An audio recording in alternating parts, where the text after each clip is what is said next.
Uh. Yeah. Long ago, in a time when the world was young, the Old Ones arrived. These beings of immense power and knowledge possessed the ability to shape life itself, and they began to create new forms of beings to tend to their needs. Thus began the first spawning of the Slan Mage priests, who were created to serve as the Grand Viziers of the Old Ones. These trusted creatures possessed prodigious intellect and were the only beings capable of withstanding direct contact with the near omnipotent Old Ones and comprehending their teachings.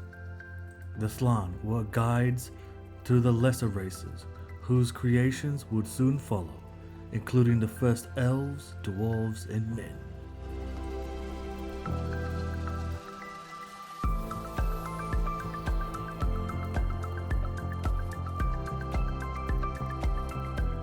Despite the Old Ones' great power, they encountered many primitive creatures upon their arrival on the world, some of which were unsuitable for the future plans.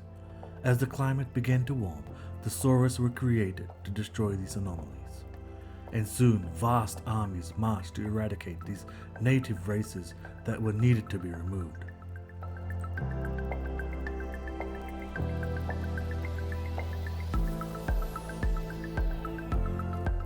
While the Saurus brought order to the world through their brutal campaigns of destruction, the Old Ones created further spawnings of Slan to execute their plans. The Slan established rainforest temple cities in the region that would one day become Illustria. Following the Old Ones' specific instructions as to where the sites should be located, the Skinks served as technicians and overseers, directed the beasts of burden to haul and heave the heavy loads. In this manner, the lizardmen built fabulous structures that rose high above the steaming jungles.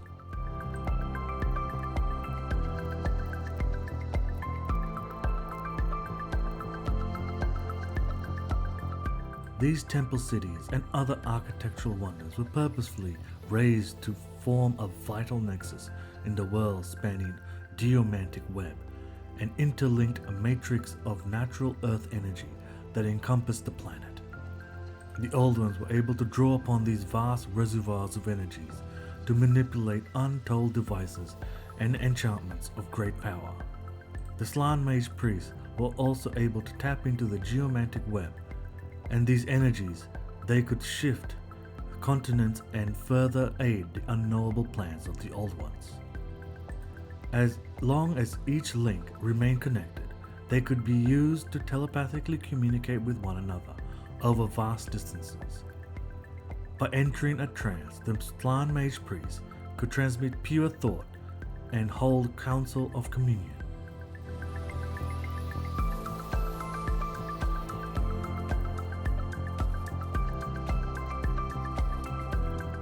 Hey everyone, I hope you enjoyed this part of the story.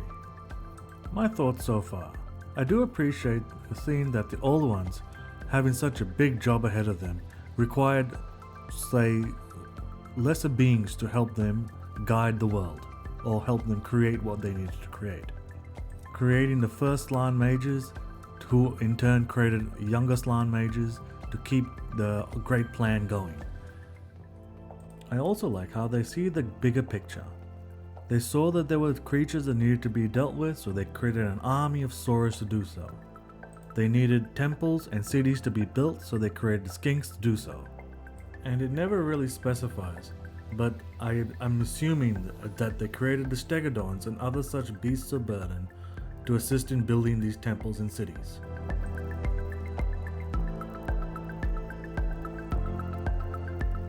The last part of the story touched on something called the geomantic web.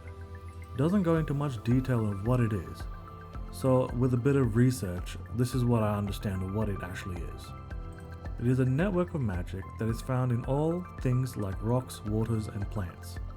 The temple cities were built on anchor points where all the web converges, which they can use to manipulate the world's climate, orbit, and rotation.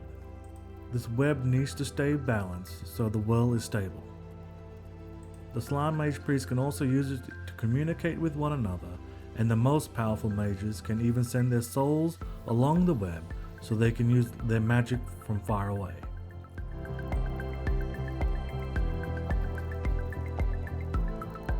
Thank you for joining me on this All the World lore video. If you enjoyed this video, be sure to like and subscribe for more tales from the world of Warhammer Fantasy. Until next time, may the blessings of the Old Ones be on you.